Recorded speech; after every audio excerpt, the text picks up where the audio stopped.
All right, morning everyone. It's a pleasure to come here, and I really like Cyberjaya. And coming from Singapore, where our garden is this size, this is very impressive. So it's very nice to come here, except for the haze, okay? But anyway, welcome to the session, and I've been asked to speak about understanding the mindset of impact investors. So basically, it implies that, okay, you are the investees. You are going to invest, and the investors are the ones going to invest in you. So how do I share with you what the mindset is? So the word is sharing. And I'm sharing with you because of my own experiences sitting on that side, with the money and looking at, oh, you need money, yeah? You need money, yeah? Okay, right? So I'm going to share with you the kinds of mindsets, right, of the investors. Right. Now, please interrupt me anytime you like, because I don't want this to be a one-way traffic, and I don't want, that's the reason I use the word sharing, because I want also for you to share with us your challenges, your queries, and we will then together, learn, because I'm going to learn as well. I don't believe that, learning is only for the young. Learning is for everyone. My favorite saying is from Mahatma Gandhi. He says, live as if you're going to die tomorrow. Learn as if you're going to live forever. So, learning. All right? Okay, to start off with, let's look at the types of impact investors. Right? Now, these are the main ones. There could be a few others, but these are the main ones. And they are your private individuals, people in a personal capacity, right? Private foundations, right? Foundations, and then there's a government, and the last one is impact investment funds. So social enterprises are a little bit of backtracking. Social enterprises means there are two things. You're not just an enterprise, you also have social impact. So you have social impact, and you need to be profitable as an enterprise, right? So these individuals know that you're doing this too. So they want to have a share of this action, right? So they're taking a direct equity stake. They could be alone, they could be with other co-investors. Or you may start with one person, and then along the way you find that, hey, you need more money. So what do? You can go back to the same person and say, hey, I need more money, right? Or you can say, can we get somebody else interested? Or sometimes other people say, hey, I like what you're doing. Can I come in as well? Now, that would be an ideal situation. In other words, people come to give you money before you ask them. It hardly happens, but it'll be a nice position to be. Okay? Then, of course, this thing here, returns and exit. Even though you are a social impact project, there's still the enterprise element, which means there is money involved, and if there's money involved, there should be a return. And what is that return? Different individuals will have different returns expectation. Okay? The most generous will say, give me my money back, right? I'm happy. Because they feel that, okay, they've done good.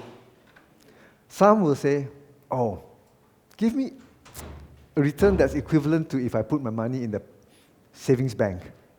So if the savings bank is 2%, 3%, give me 3% return per annum. I'm happy, right? So there is no fixed and fast rules what the returns is. It depends on the individual. And this is where you also need to know the mindset. What kind of investor is this? And what kind of returns this investor expects? Right? That is the first mindset you need to know of the investor. Yes? On the higher side, the returns, what kind of returns are they looking at? No limit. Yep. Because I've looked at several funds. Some funds promise that they would give 10% return per annum. Per annum. Okay? Now, if you are in the US or say in Singapore where the interest rate is low, or even in Malaysia where the interest rate is low, 10% appears high. But if you are in, say, Tanzania, where the interest rate is 25%, right? 10% is low. So it's relative, huh? So you got to see the context that you're in. So in the case of Malaysia, where you know that if you blindly just put your money in the FD, you can get 3%, right? Then you say 3% is a reasonable return. Because the risk is higher, because social enterprises can go, right? Whereas you put FD in Maybank, I've got my money in Maybank, right? I can sleep, I know I get my 3%, right? So even if they ask for 3% for social enterprise, it can be considered relatively low because the risk is that they can lose their money. Okay? So it's negotiable. These are negotiable, but you need to know their mindset. Where are they coming from? What kind of investor is that? If the investor is a multi-millionaire, right? To them, even if they lose the whole amount, it's peanuts. It's nothing. It doesn't affect them. Tomorrow, they make the same amount of money, from their investments. Whereas if a person is just a normal individual who believes in doing good, then if they lose that money, it may be painful for them. Okay? But still, the point is there should be certain returns, right? And there should be an exit. So what do you think would be the exit for the individual investor? How would the individual investor get his money back? You are the one going to take the money from the investor. How do you propose to give the money back to the investor?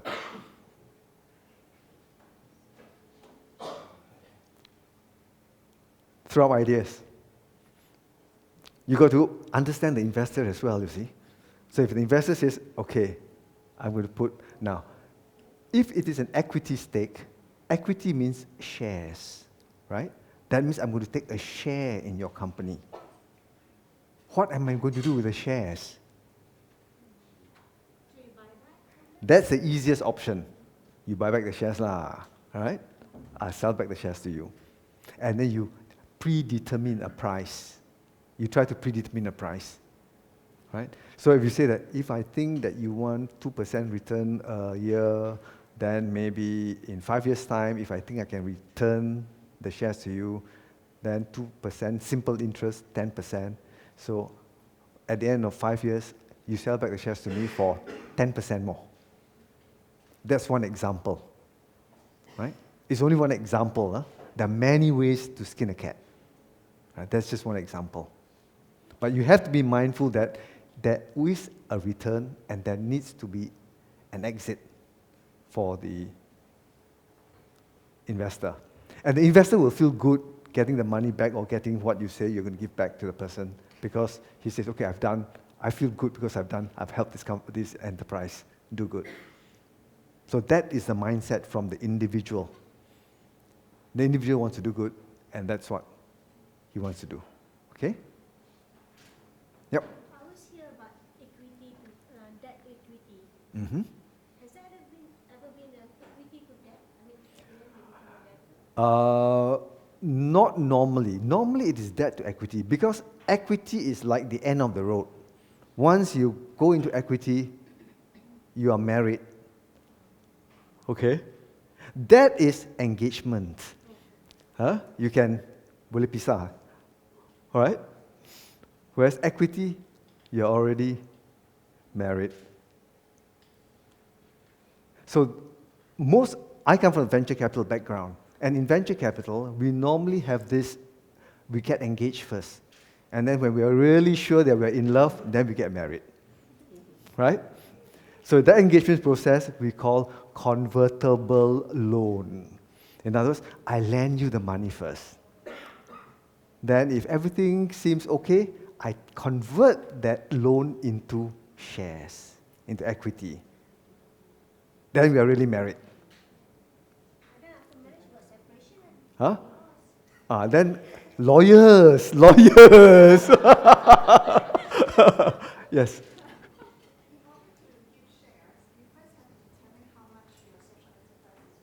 Correct. Okay. Now, good question because when it comes to loan, a loan is very straightforward. I lend you 100,000 you pay me back 100,000 plus whatever interest. Whereas the minute I take an equity stake, how much shares do I get for my $100,000? In the case of equity, it needs valuation. Equity investment requires a valuation of the enterprise, right? And the valuation of enterprise, there is no one value. In valuation, it is always a range. It's a range, and that range is negotiable. So normally, the most simple method is multiple of earnings, right? The simplest method is multiple of earnings. So if you think the average earnings are going to be like 50,000, then you say if then 50,000 a year, or then you multiply by 5, you are saying that the enterprise is worth $250,000. That's the simplest formula, multiple of earnings. Another method is discounted earnings or discounted cash flow basis. Because for startups, don't forget, when you start, the first year you're going to have negative. Second year, then you start making a profit. And you expect your profit to grow bigger and bigger. So as the profit grows bigger and bigger, how do you get an average earnings? It's very hard. So it's easier to say a discounted 5-year earnings, you discount to the present value at a certain discount rate, and that discount rate is the expected returns, and then that will then give you the valuation today. Are you familiar? I'm talking very, very financial terms. Are you familiar with discounted earnings and discounted cash flow? Yeah? Did I book you? Sorry, okay. There's a marker pen? Thank you. All right, I'll do it here. Okay. We talk about valuation. I'm really now digressing a bit, but it's a very important digression, all right? Because you need the value of the shares of the company today. And then you have years 1, 2, 3, 4, 5. So assuming this company makes a loss of 50,000, makes a profit of 10,000, makes a profit of 50,000, makes a profit of 100,000, makes a profit of 200,000, right? To get the present day value of the company, you discount this amount to today's value. You discount it, in other words, this divided by what percentage discount to get, and then total. This becomes what we call the net present value, or the present value. This is the method that I'm talking about. You take 5 years profits, you discount it at a certain discount rate, and you get the valuation here. So if you're at year 2, for instance, you don't have year 3, 4, and 5. So year 3 and 4 and 5 because of projection. Is that correct? Yes. This is accounting and finance, right?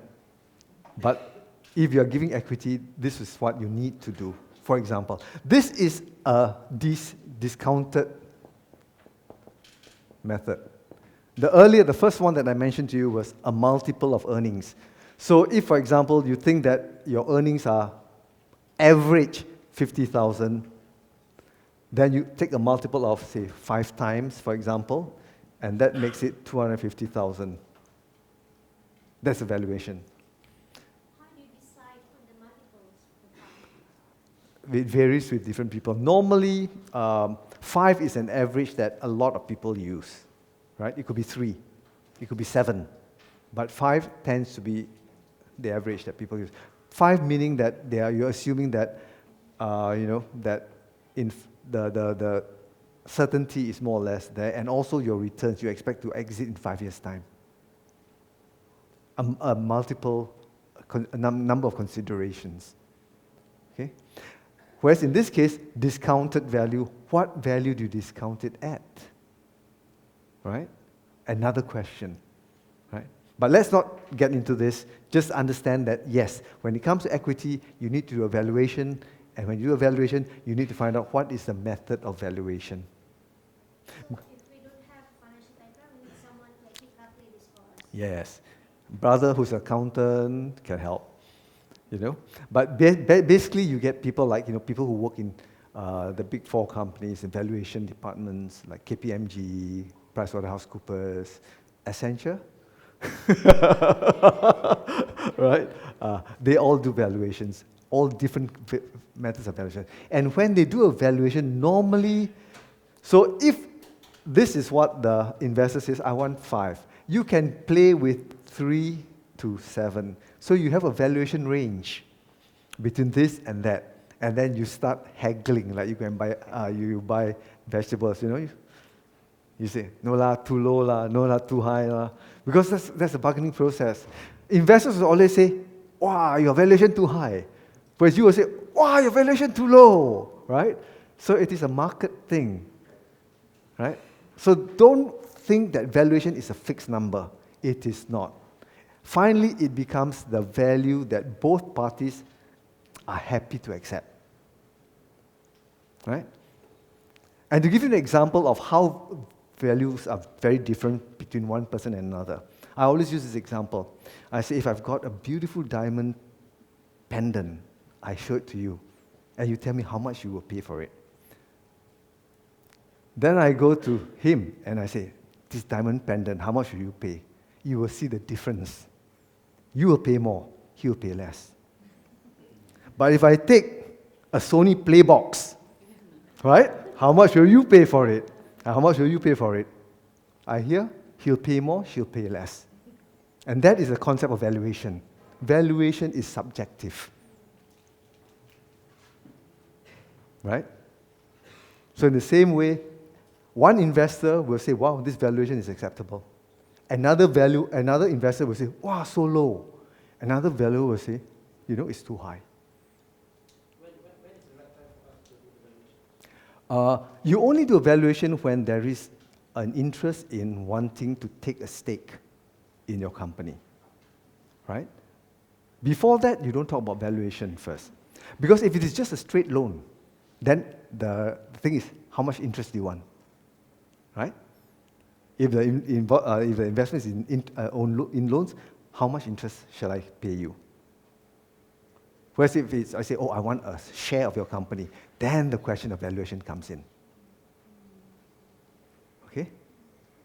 So when you do a convertible loan, you still need to do valuation because you say, okay, now I lend you $100,000 or 100,000 ringgit, right?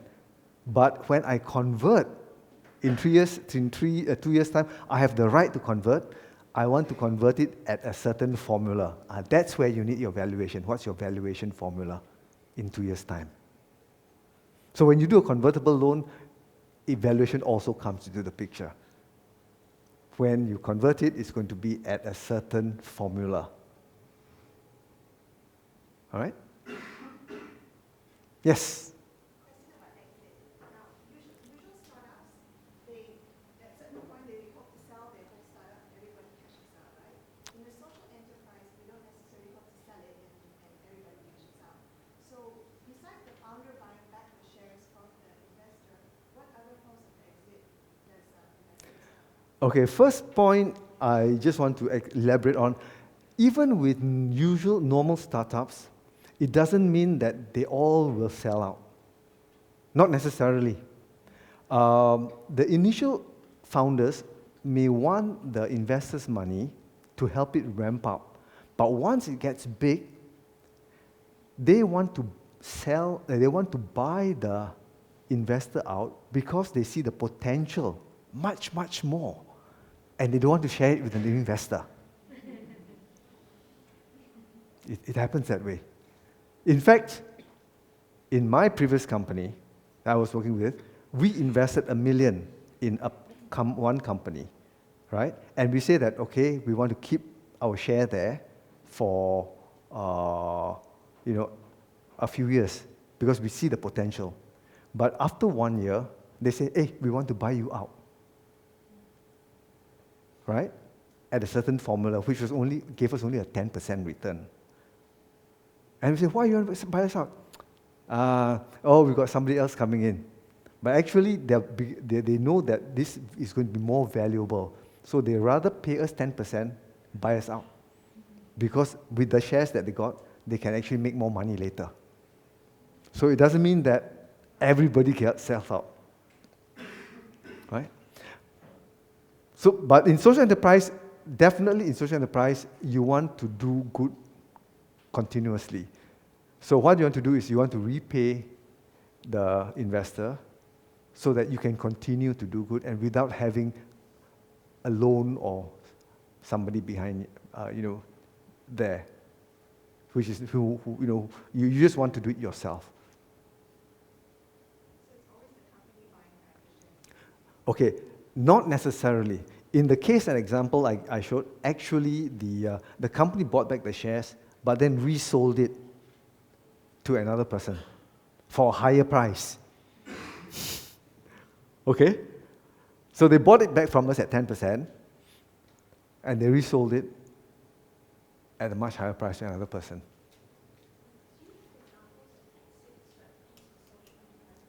Yes, some. So far, let me see which are the social enterprises that have actually exited, huh? Because the ones that I've been involved with, they are still ongoing, right? And in fact, they're asking for more money to expand rather than exit. But I know that some of them have repaid. They have repaid. They're able to repay, so they repay the loan, right? But when they repay the loan, it just means that the burden of borrowing money is reduced, but they themselves have grown bigger.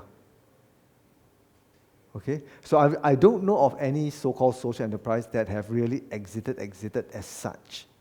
But investors in social enterprises have exited, yes.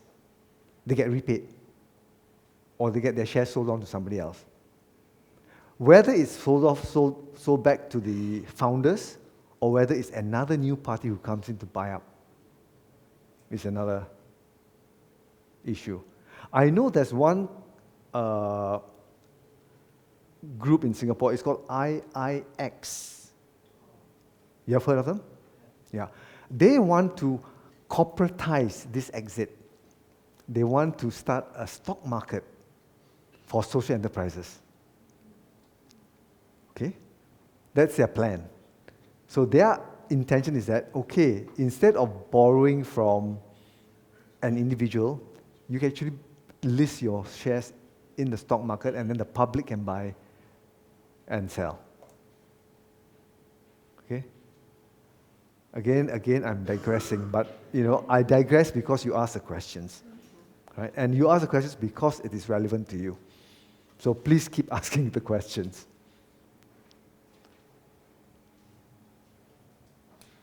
Any more? Any more questions? Okay, let me talk about this bit here, open-ended. What do I mean by open-ended? Open-ended means that if I'm an individual, it's my own money, if I'm going to invest in you, I have no time limit. That's called open-ended. If I see I can get the money back next year, I say, hey, you give me back the money next year. You got a lot of cash. But if I think that, this struggling never mind I may say that give me back I'm thinking of getting my money back in 5 years, but then I find that you're still struggling. I'll say, never mind, 6 years, 7 years, 8 years, 9 years, 10 years, 11 years, 12 years, also can. Open-ended. This is the advantage of working with private individuals because they've got no fixed time, they must get their money back. So this is called open-ended. Right? So in a way, it is good to work with private individuals. My suggestion is that if you do get private individuals who are helping you, don't only go for the money, right? Go for their skills, their connection to help your business. Don't just go for the money. The important thing when you want to get private individuals to invest in you, go for the skills and the connection, the network. because that can really, really help your enterprise, your social enterprise. Because they can really value add, they can introduce you to a lot of things, open doors for you. Okay? How to find a private individual? Is it they advertise themselves? No. This is where, sometimes you do know, people recommend. People will hear of you and then they know some people and they'll tell the person, hey, so-and-so is starting this thing and I know that you're interested in this area. Why don't you help? It's networking. It's really a networking. Sometimes it's just sheer luck. You attend a networking session or you attend a investors forum, right? And you find somebody there. There's, of course, the platforms for you to pitching platforms. Now, pitching platforms are the most effective because when you go and do a pitching in one of the forums, you know that the people who are listening to you are really interested investors.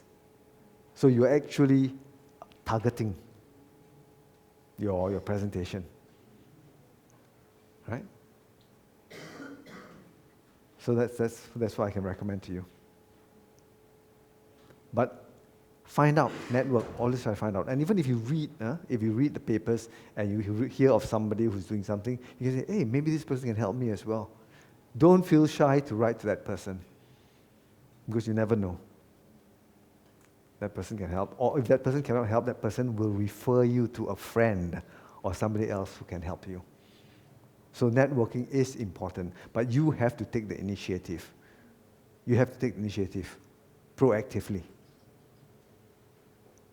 Okay?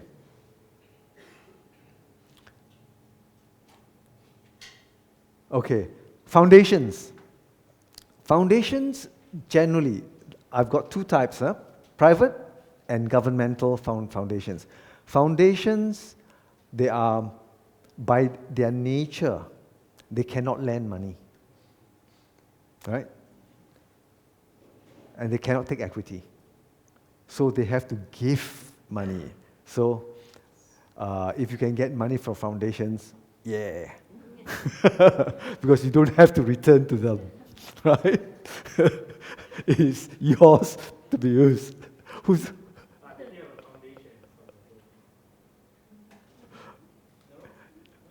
Or she represents the foundation? Yeah, because foundations, okay, when I talk about private foundations are set up by individuals, whereas government foundations are set up by the government, right? So private foundations, in examples I've used here are, in Singapore there's a foundation called the Lien Foundation, very established. The grandfather, old man, ex-banker, right?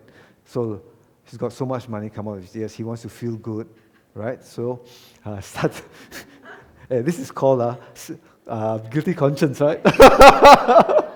Right. So set up a foundation, right? But the foundation is very clear. It's got clear guidelines. What is this foundation to be used for? For what good purposes? Because it's giving money away, right? And We want to find a foundation that aligns with our signature, right? yes, because you can actually go to the foundations and see what is their guideline investments. Like in the case of Land Foundation, old age. They do things for old age. They do things for education, right? They'll support water and sanitation, right? And these guidelines came from the person himself. Maybe that old man himself, during his days, no clean water, always diarrhea or whatever, So he feels that water is important, right? So he put that. So then, once he sets the foundation up, the administrators have to follow. Only invest in helping old people, education, children, and water, health, sanitation. So different foundations have different focuses, right? Similarly, like the example of the William and Flora Hewlett Foundation, They also have their own focus. So I've given an example of Singapore, I've given this example of USA, because these are the two that I know well. I'm sure there are foundations in Malaysia. I saw the other day the Sunway advertisement, Datuk Jeffrey Chia Foundation, right? I'm sure his is education oriented, because it's very education, Sunway. I knew him a long time ago when I was in the bank, and he was just starting the Sunway group. And then he's just grown and grown. Graduated from Australia, started with building materials, and then went to education. Okay? So he's got his foundation as well in Malaysia, and you have other foundations. And they are always in the form of grants, free money, right? Like in the case of Lian Foundation, the old man has passed away, so it's the second generation that's managing, administrating it. And because it's so big, they even have professionals working in the foundation to manage the foundation money. I know some of the projects they're doing. One project they're doing is, for old age, they're actually building an old age home in Singapore. I mean, there are a lot of old age homes built by the government, but theirs is really high-tech old age home, focusing on quality of aging. And they've gone to Iceland, they've gone to there's Norway, there's Sweden, and there's Finland. They've been to Finland because Finland apparently has got the best old age care facilities. So they've gone there and they're copying that model, bringing it down to Singapore, and try to make it as equally economical to operate in Singapore. So that's an example that I know. Okay, and one of the companies, one of the social enterprises that my previous company invested in is working with them, because the company that we invested in is actually, this social enterprise is in IT, in the IT system, to try to use IT to improve the efficiency of hospital operations, bookings, reservation systems for the aged.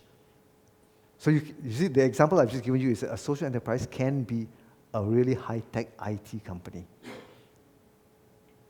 And they've got an office in KL, this high-tech company, because of the cheaper cost of employment here. But the operation is in Singapore. So social enterprises can cross borders, right?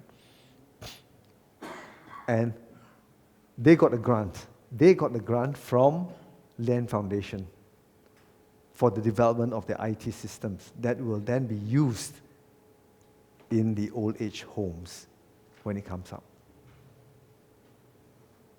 Okay? So these are some examples, right? Now, I had to show government foundations separately, because the mindset of civil servants is different from the mindset of private families. Okay? Private families, generalizing, the private families will look more on your content of your social enterprise. Right?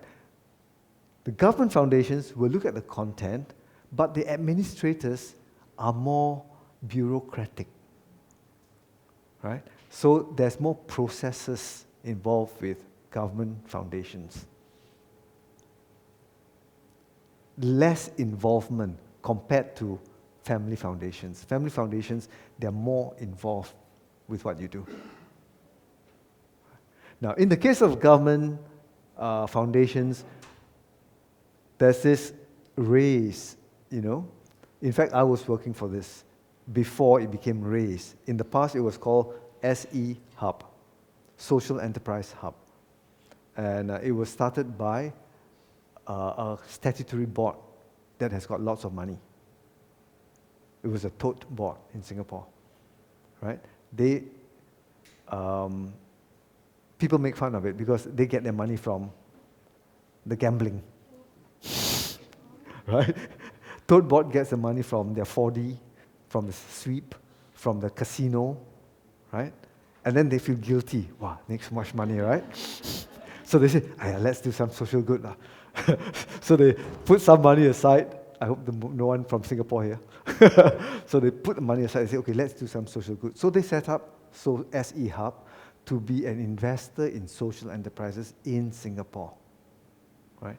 Then after 4 years, they decided to expand it bigger. So I retired, and then this has now gone to under a ministry level, and it's called, RASE. They changed the name, and they included a few other social ministries into the formula, into the partnership, right? And private sector as well. So it's called RAISE. Now, so they are government-based, right? And they do give grants. In fact, they have two. They give grants, they also do loans separately. But they give grants first, like seed money, right? The seed money, they give grants first to start you up. Once you've started up, then you need to borrow money, you can come to them also. So they do both. They do grants as well as loans and equity, right? So this is a very unusual foundation here. Now, in the UK, it's the same thing, the Big Lottery Fund. Again, it's this gambling organization that makes a lot of money from the gamblers, and they feel that let's do social good, right? So they set up the Big Lottery Fund in the UK, and they invest. They give grants. In the case of UK, they give grants. Right? So we've talked about individuals, we've talked about foundations. In fact, Roslyn was telling me that they also have, here you have grants available. Under the accelerator program. Amplify Awards as well, up to 150,000 ringgit. There is, huh? Yeah. Grants, right? Yes. Yeah, see? Got free money here also, okay? With strings attached. Oh, okay. Very fine strings, huh? Not cables, huh? Got milestones there. All right. And the third category, these are your impact investment funds. And this actually is getting bigger and bigger. And these impact investment funds are actually an extension of your venture capital funds. Because these people actually manage other people's money to invest in social enterprises. So this is the growing area, the impact investment funds. Okay? And again, there are two types. There's a private equity and there's a government. But the private equity one is taking off. Because there are a lot of rich people around the world who feel that, they get so much money in the stock market, in other investments, they don't mind investing for a lower return. They also feel guilty. I think so. Right? Don't quote me. And so they do that. But some of them have some of them have conviction. Yeah, they have conviction. They really believe that they should be helping. Right? So it's not a matter of guilty only. There are those who really feel that there's a conviction that they want to help. Right? But the thing is, they don't want to give free money. They want to help enterprises. So instead of giving free money, they say, we just don't want to give you the fish. We want to lend you the money to buy the fishing rods or the jaring so that you can go and fish. That's the difference. So these social enterprises, these funds are different from your grants. Grants, I give you the money, I give you the money. Whereas here, I lend you the money, right, for you to do something, stand up on your own feet, and then you're on your own. Is the return expected lower than the normal?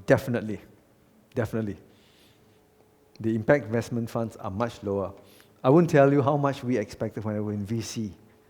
It's almost vulgar, right? But when I was in SE Hub, our expectation was only average 5% per annum. It may sound high, but actually it's not high because of the risk involved. When social enterprise funds invest, some will die, not succeed. So you lose your money completely. Some will be very successful, right? So on average, 5% means if you get half the debt, then half give you 10%, your average is 5%. Something like that. Well, actually not even, if it's the debt, you lose more because you lose everything. If half has got 0 returns, the other half have got 10% returns, you get 5% on average. But the fact of the matter is, some do die. Some enterprises do die for whatever reason. Okay? If the investor get the equity in terms of the decision, you take control and because they have a social mission. Right. Normally, okay, good question. How much stake and how much influence would the investor have in your enterprise? Most social impact investors, they don't want to control. They want to get involved, but they don't want to control. Because you are the one, the driver, and they want you to drive your business. They will help with money and also with connections and with, management assistance as and when required. But ideally, now I use the word we, because now if I talk as garden impact investment, when we put the money, we don't want to be involved with the operations. We would rather that you do it, keep us informed, and if we think that you're on the wrong track, we'll tell you, hey, why don't you think this? We will contribute. But we don't want to be in the driver's seat. We have no time for that either. But if, for whatever, you can't drive the car, right? We believe you can drive the car, but we find out, you can't drive the car. Or don't have a car. No, the car is there, the car is there, the car is there. Otherwise, you wouldn't invest in the first place, right? The car must be there, otherwise how to invest? But we find out that, hey, you say you can drive, now we find out that you can't drive, right? Then we have no choice. We have then got to step in, right? But as far as we can, we don't want to be involved. We are happy to see that the amount of money we invest in your company is achieving the social impact. We're happy. And our investors who invest, we can tell them, because we have to give them a report card, okay? Every 3 months, every 6 months, we got to report card to our investors. Oh, we have invested in this company. This is what the social impact is. And then you still get your returns. Right? This has done so much, right? Good impact, and you still get some returns. So this is what impact, this is the mindset of the impact the investment funders. They want to help you achieve social good, but they also want some returns. Not easy, not an easy balance to strike. Not an easy balance to strike. Right? But that is their objectives. So the examples are, there's LGT Venture Philanthropy. They're based in Switzerland, but they have a branch, overseas office in Singapore, only as an office, because their money is used for Cambodia, Vietnam, Laos, Indonesia, Myanmar, right? Then, of course, there's Garden Impact itself, very small fund compared to LGT is big. Garden Impact is tiny, but we still, even at Garden Impact, we invest only in the region. We don't invest in Singapore because we are small and we feel that the region needs us more, needs our money more than Singapore. So we invest in Indonesia. We actually have investments in Malaysia as well, right? Trying to do something that will help the fish farmers and the orang asli, right? And we are looking at investments in the region, Thailand, Myanmar. Okay? Government, again, I mentioned raise earlier and I mentioned raise again because in addition to giving grants, they give grants for startups. But they also lend money and they also intake equity in ongoing social enterprises. So they are actually wearing two hats, grants on the one hand and investment money on the other hand. Okay? And in the UK, it has become even institutionalized. The social impact bonds, SIBs, just like government bonds, right? Corporate bonds. The UK has got social impact bonds where the public can buy and sell the bonds. And the mission of the bonds is to invest in social enterprises. That is how sophisticated the UK has become, right, in terms of making money available for social enterprises. Right? So if you look at the mindsets, I've talked about the mindset of private equity, right? They are professional managers who manage the investors' money. Right? Government is the same thing, professional managers, but normally civil servants who manage government's money. And then they therefore they can lend in terms of a loan, they can take a direct equity stake. Again, they can come alone or they can come with another party. Right?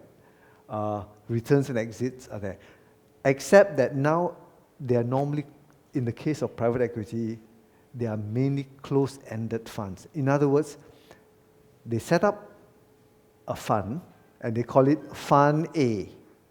And this Fund A has only a life of 10 years. Because they're telling the investors, you put the money here, we invest in social good and all that, but we will return your money to you within X number of years. 5 years, 7 years, 10 years. So, at the end of that term, they must return the money to the investors. So that is what is called a closed-ended fund. So they are under pressure.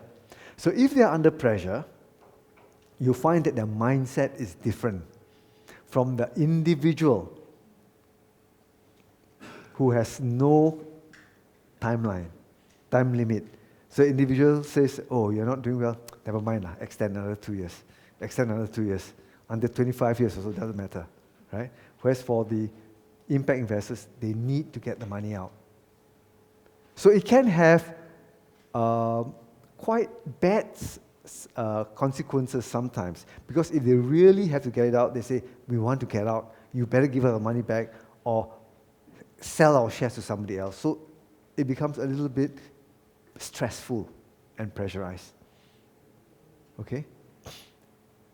But that's the nature of impact investment funds. Okay, questions?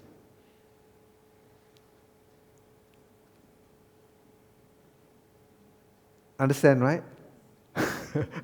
I saw I don't see blank faces, I'm okay. For close-ended, the years is still like between 3 to 7. It depends.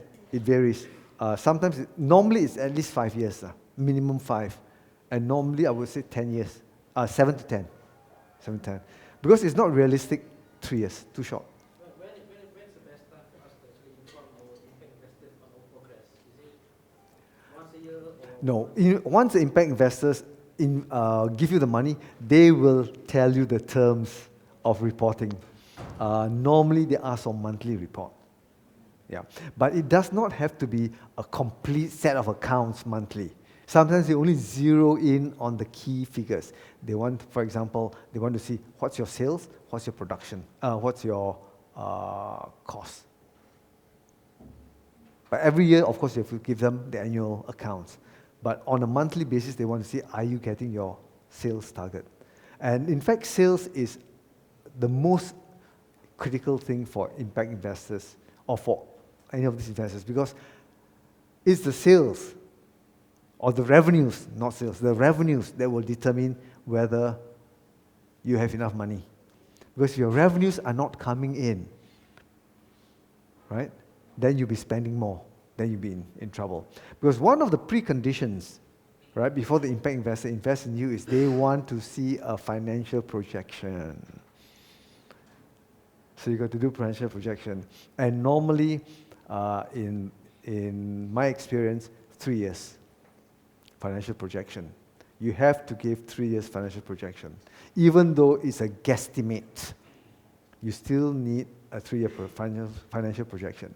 So once you have a financial projection, normally what I used to ask is, for the first year, I want a monthly projection. Revenues, costs, expenses. And I normally ask for cash flow projections. I ask for cash flow projections because cash is king when you start, and it is critical, right? You can sell, but if you don't collect, there's no cash. This projection is before we get the fund? Yes, before. At the time when I'm interested in your business, I'll ask for projections before even I decide.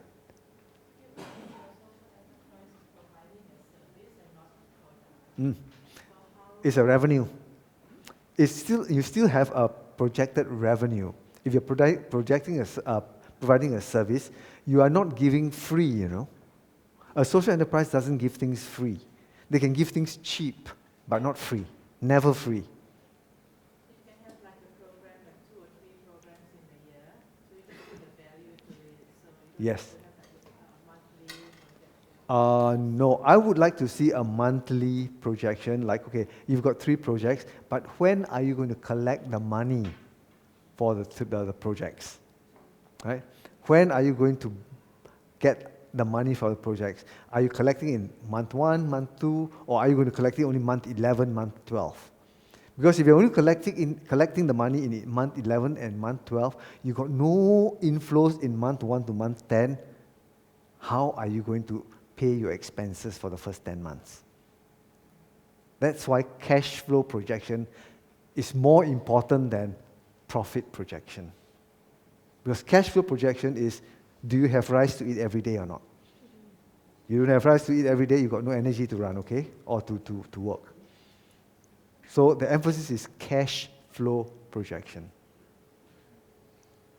Yes? That's the part where you take care of the enterprise part, the money part. The social, how do you actually, what do you expect? You will also be projecting the social aspect because was there a SROI session at all? There was, the social return on investment. There are 2 types of investments here. Social enterprises have got social return on investment, financial return on investment. I'm talking about finance. Cash flow is finance. But your question is, on the social side, we will also want to know, your project, for instance, if you've got 3 projects, what is the social impact of the 3 projects? We help 10,000 families. We help, 1,000 single mothers. Or we help, 2,000 paralyzed people. How long you expect the social? Forever. As long as you are in business, your aim is to do both. But the first report is when 1 year? Normally, first of all, we look at your projection first. In your projection, you will say, okay, I'm going to spend so much money. Then you will also have a social report that if I spend so much money, I can help so many people. If I spend so much money, I can help so many people. Right? If I spend so much money, so we see both. We want to see both. Yes. Or you can take it on a year. By the end of the year, right, we would have helped so many people. Or we would have impacted so many people. Right? Now, people is the most common denominator for the social impact measurement. But environment can also be an indicator. Right? Environment can also be an indicator. For example, one of the speakers here, Terence Chia. Have you listened to him? Oh, later? Oh, then I won't spoil his fun. Because he has got an environmental return on his investment. So I won't tell you what it is, but his has got helping people as well as helping the environment. So in case he doesn't bring it up, ask him. Okay? Ask him what is his environmental impact. So when you use social impact, it is both people as well as society, what affects society. Okay? Yes, Can I ask a side question? sure. Do social impact investment funds solely invest in SE startup? I believe that when they haven't released all the money, they have some cash on hand or cash equivalent. So where do they invest the money?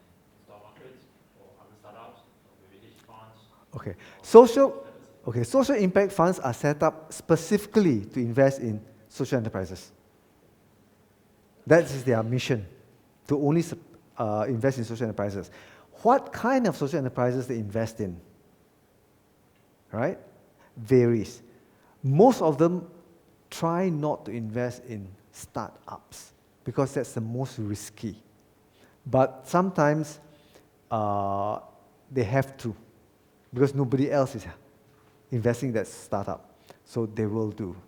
Like the one that I mentioned, the one in Malaysia, that Garden Impact invested in, it was a startup. From nothing, ground zero, we invested in that. Whereas I can mention another one also in Jakarta is a startup from ground zero. But there's another one in Jakarta which is already like a 5-year-old company, already making, decent profit, but they want to expand their activity because they want to impact more lives in Jakarta, in Indonesia, and we believe in that. So we invested for them to expand. So it varies. But we would not put the money in the stock market or FD or whatever, because our purpose is, impact investors, our purpose is to only invest in impact investments. Because the investors who put the money with us expect us to do that. Because the investors who put the money in impact investment funds, they are multimillionaires. They already have a lot of money in the stock market, in other things. But they're putting this money separately, just for impact investments. Answer that question? Any other questions? Okay. Example of projection, when we've got a fund and it ends up not like how we project it. So what will give effect to the investors and us? Then of course, nothing is 100% in this world, right? So my experience again is that most enterprises, not just social enterprises, even the private sector enterprises, most enterprises underperform. Even after we have adjusted. First they say, oh, we can make sales of 10,000 or of 1 million. We say, no, I think 500,000. Even after adjusting for 500,000, they make only 400,000, not even 500,000. It's the nature of human beings to be optimistic when they do a projection. It's a human nature, right? And the reality hits home when we start monitoring. This month, how was it? Oh, can't get the sales. Why? There's always an explanation, a reason why it did not happen. But when you do a projection, you are doing it theoretically. You are doing that. If all things go well, right? You should be able to sell so much. Our projects can be rolled out. Service project can be rolled out. I can give you 101 explanations why things did not happen. Right? The salespeople, our salespeople went out, but the customers say they need time to confirm. Right? They want some samples to test out first before they confirm. Right? So they were not going to buy from you today. They say maybe 3 months later. But you made the assumption that when you go, the guy is going to buy from you. Right? Then suddenly you find, everything is delayed by 3 months. On the service side, you're going, all planned to service. Then suddenly you find that the training staff not ready yet. The premises not ready yet. Right? The people who are supposed to come for the session, they haven't signed up, committed. They say, never mind, I'll let you know next month. Right? So it gets delayed. So it's the delays that will always happen with startups. Without fail. without fail. Even with the best projections, you will never, never, never hit your target. So when you do a projection to a impact investor like me, I will always take your figures, I will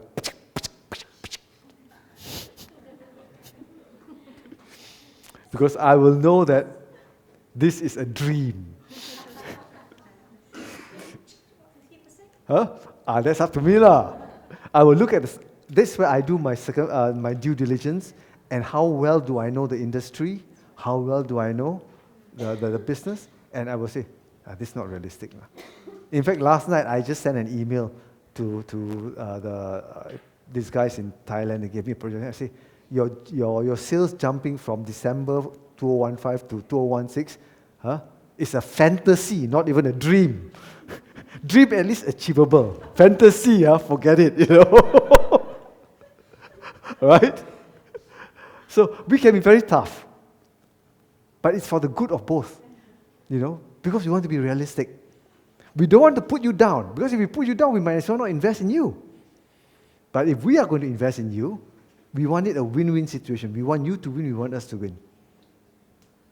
So that's the mindset of the impact investor. Once the impact investor is interested, right, then the investor will try his very best to work with you to make it work.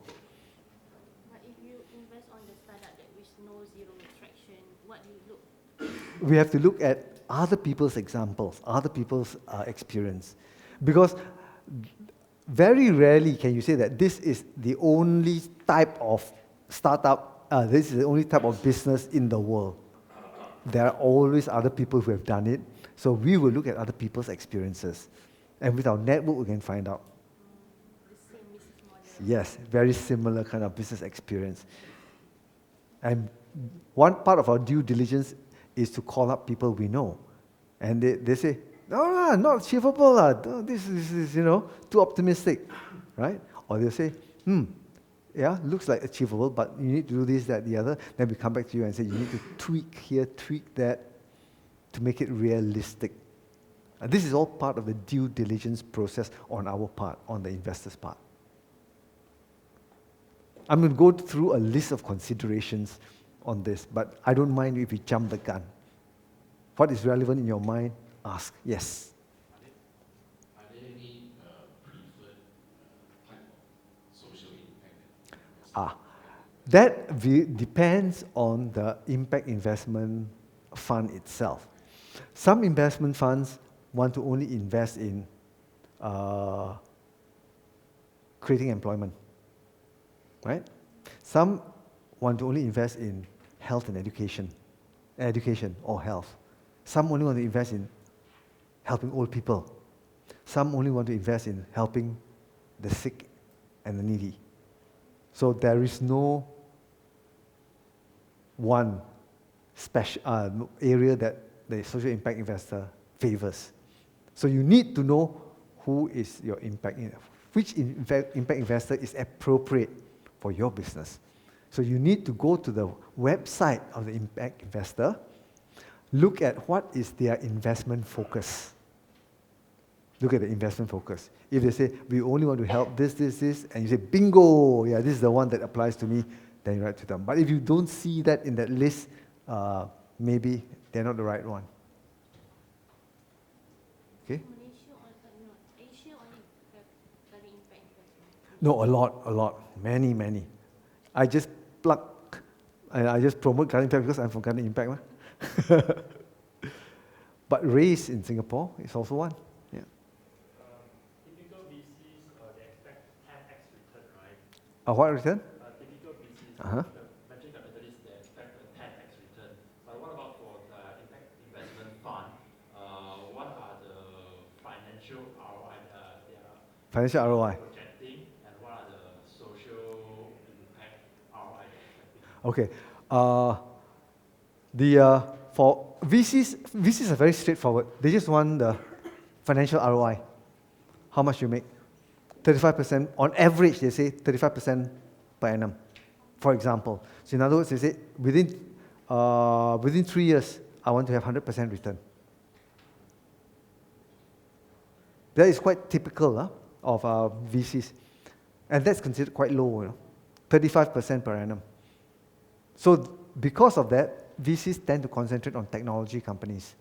Because technology companies have got this parabolic hyperbola. They start, but once the plane takes off, boom, it goes up to the sky.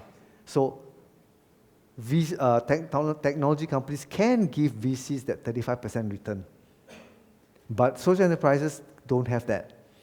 So social impact investors in social enterprises are very, very mindful that getting even a 5% average return per annum is already considered quite optimistic, but not unreasonable. Okay? Because even a social enterprise, how fast can you grow? You're not going to be like a technology company that goes like that. At most, you'll be ding, ding, ding, ding, ding, ding, going up that way. So 5% return would be, in my opinion, reasonable return. So when you do your 3-year projections, we can already tell. Because from the 3-year projections, we can see how fast are you growing.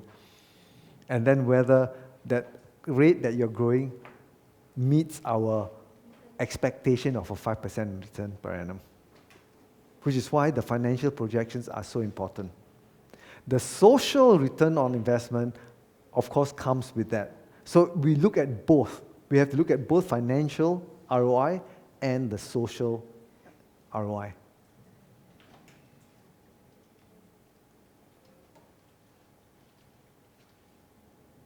And as I mentioned, Garden Impact will not invest in Singapore, not because there's no one to help in Singapore, but Garden Impact feels that the $1,000 in Singapore disappears overnight. Whereas the $1,000 in Malang, in Java, can last one whole year. In Myanmar, can last 2 years and has helped more people. So that's the up to the investors, what they feel is the impact for them. Yep. Come on, more questions? Keep them coming.